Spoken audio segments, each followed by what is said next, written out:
Welcome to episode 905. Dermot Desmond, architect and survivor of the Irish economic miracle. 10 lessons.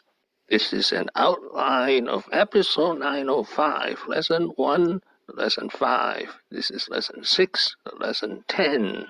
Lesson 1, he's a high school dropout. At age 18, he dropped out of high school, Good Counsel College, and began work for Citibank. Lesson 2, he's the architect of the Irish economic miracle. Nowadays, obviously, the IFC, everybody takes it for granted. There's thousands of... I mean, the 80s were a grim period in Ireland. We had the highest unemployment at 18%, with the highest debt at 122% of GNP. Lesson 3, the 3 stages of a new idea. Thank you so much for this honour.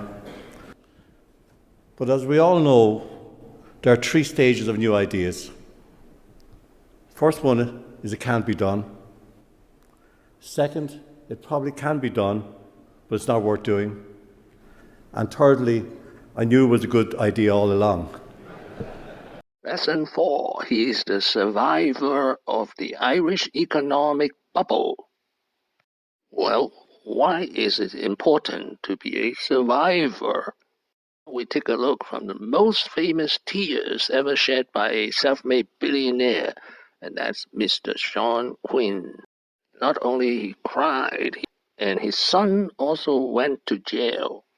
And during the rising years, Sean Quinn paid $39 million to Dermot Desmond for NCB Brokerage, the first company founded by Desmond. Lesson 5, he's a seismic and contrarian thinker.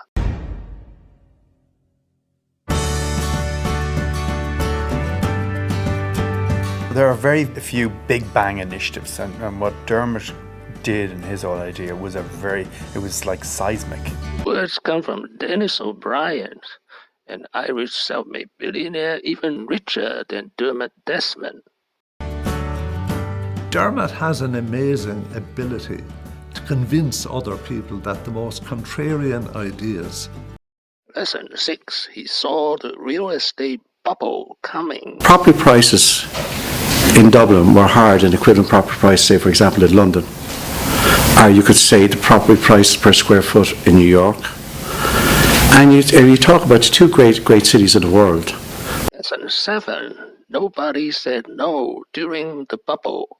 And if you want to talk about the financial crisis in Ireland, I think there's 2 elements to it. One is that how we manage our own financial affairs, and then the global crisis.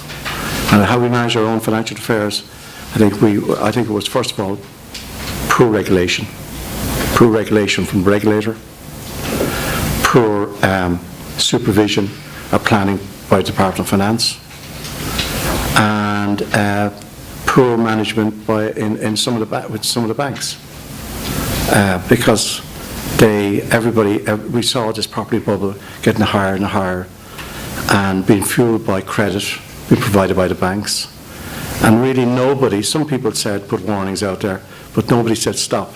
Lesson 8, you can't get blood out of a stone. And just going back to those property developers who've borrowed 500 million from the bank, say that's what they're in a hole for. One guy in a hole for that much money. His asset now is worth 250 million. Do you believe that he should be pursued relentlessly for the 500? Like there's property developers, my understanding, there's probably billions around the various banks. Now, you can't get blood out of a stone. You can pursue all you like, but you won't get it. If Lesson 9, there's no such thing as a free dinner. In 1984, Rory Quinn was made Minister for Labour. He decided to have a dinner and host a dinner for 12 business people. I was one of the people that he selected. Really don't know why. I suspect it was my accountant trying to do me a favour at the time for being along to a ministerial dinner. But anyway, we had this dinner in the Shelbourne, and Rory Quinn made a statement. He said, first of all, there's no such thing as a free dinner. Lesson 10, look for these 2 business advantages. A bunch of people Very talented. I did two things. If there was a terms of reference I had about building businesses, one was people, quality people. Look for a good team, cross section of talent, and also technology. And you're huge on that now. That's it. Well, I've been big in technology for 20, 25, 26, 27 years. Thank you for watching. Please subscribe and leave your questions and comments below. Wishing everyone peace and prosperity.